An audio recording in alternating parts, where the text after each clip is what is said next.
안녕하십니까. 칠곡경북대학교 병원 외과 박기범입니다.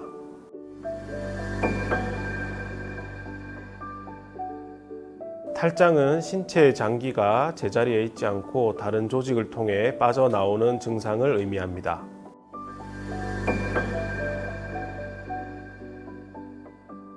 가장 흔한 탈장은 사타구니에 생기는 서해부 탈장입니다.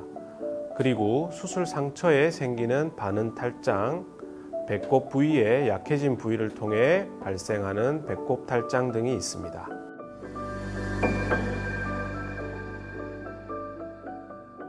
탈장의 종류에 따라서 증상이 다를 수 있습니다. 초기에는 피부 밑에 부드럽게 덩어리가 만져지기도 하고 작게 돌출되기도 합니다.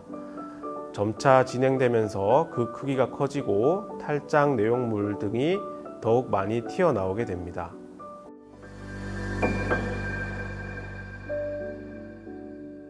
탈장이 생기면 탈장 내용물이 초기에는 쉽게 손으로 누르면 원래 위치로 돌아갑니다. 하지만 손으로 눌러도 원래 위치로 돌아가지 않는 경우가 있는데 이 경우를 감돈이라고 합니다. 감돈은 탈장 구멍에 장이 끼어 장의 혈액순환에 장애가 생겨 괴사가 진행되는 경우를 의미합니다. 이 경우에는 통증이 심하고 장 폐색 증상이 생길 수 있고 응급수술을 요할 수 있기 때문에 즉시 병원을 방문하는 것이 좋습니다.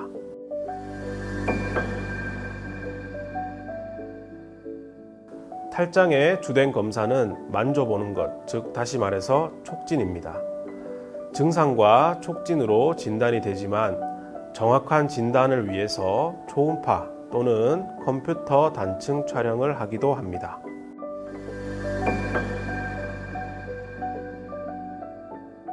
적정 체중을 유지하는 것이 중요하고 규칙적인 운동을 통해서 복근을 강화하는 것이 중요합니다. 또한 복압을 올릴 수 있는 변비가 안 생기게 하는 것이 좋습니다. 무거운 물건은 가급적 들지 않는 것이 좋겠습니다.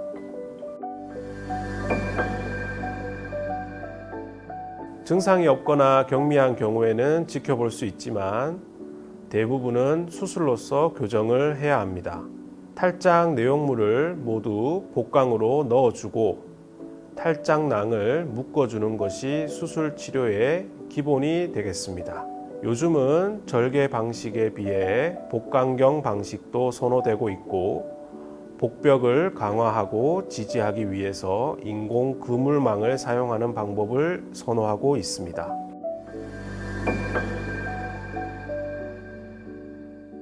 서해부 탈장 수술 후 상처 감염 또는 수술 부위 혈종이 생길 수 있습니다. 대개 경과 관찰하면 좋아집니다. 그리고 그 외에 고환 위축 또는 고환염, 혈관, 신경, 정관 손상 등이 드물게 발생할 수 있습니다.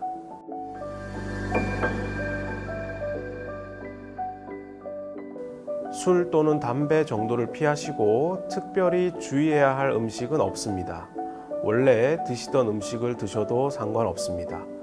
특히 탈장 수술 직후에는 복압이 올라갈 수 있는 행동을 피하시는 것이 중요합니다. 예를 들어 무거운 물건을 들거나 변비로 오래 힘을 주는 행위는 피하시는 것이 좋겠습니다.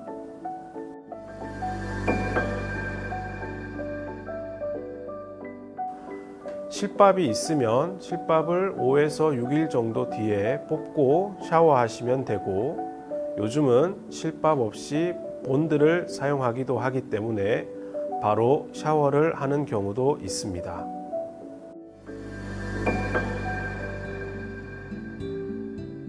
탈장은 발생하면 삶의 질이 떨어질 수 있습니다. 평소에 생활 습관을 잘 교정하시는 것이 무엇보다 중요하며 탈장이 생길 경우 반드시 전문의와 상의하여 적절한 치료를 받으시는 것이 중요합니다.